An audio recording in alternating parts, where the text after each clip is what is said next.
All of this, Russia has been gearing up for its presidential election, which actually took place this morning. And we can now reveal that the winner of that election was Hillary Clinton.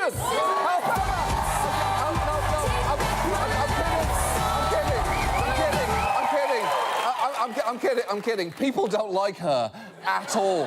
At all. Not even a little bit. No, the winner, ouch, was...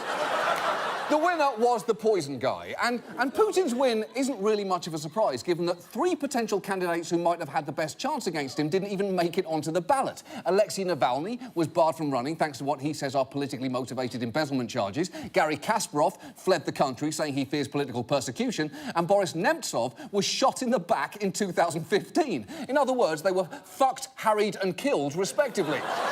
Meanwhile, to keep up appearances, Putin actually bothered to do some campaigning in the past few months. He even went to Crimea, the peninsula he illegally seized, and turned on the charm.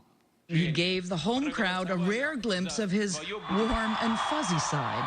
I, he told them, would like to hug you all. Going on to say, to death. I would like to hug you all to death. I am Putin. And I am willing to bet that a hug from Putin feels like hugging a frozen telephone pole with eyes. And look, Putin wasn't working alone. The Russian girl group Fabrika released a song called Vova Vova, referring to Putin's nickname. They even put out a music video featuring them gyrating to pictures of a shirtless Putin and pretending to marry him.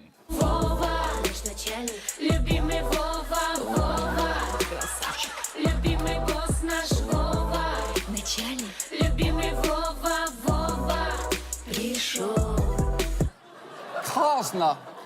And who can blame them for the fantasy of marrying Putin? What young woman wouldn't want to settle down with a joyless 65-year-old whose ex-wife once said of him, unfortunately, he is a vampire? It's a fairy tale.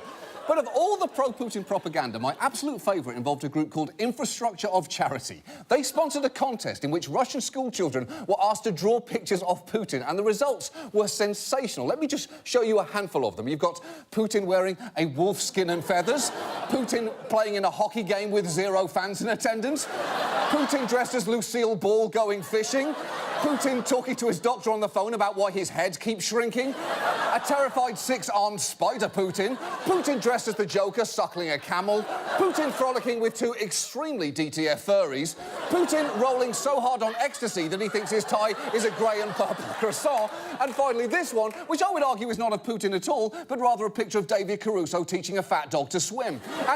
And I'm not saying that those pictures tip the balance here. This election was clearly never in doubt. But what today's result means is that everything Putin is famous for, oppression, threats and meddling in elections, will likely continue for the foreseeable future. And that is why my favourite child's drawing was actually this one, which shows Putin astride the world, showering it ostensibly with love, but which, if you really think about it, could just as easily be the disemboweled organs of anyone who dares to cross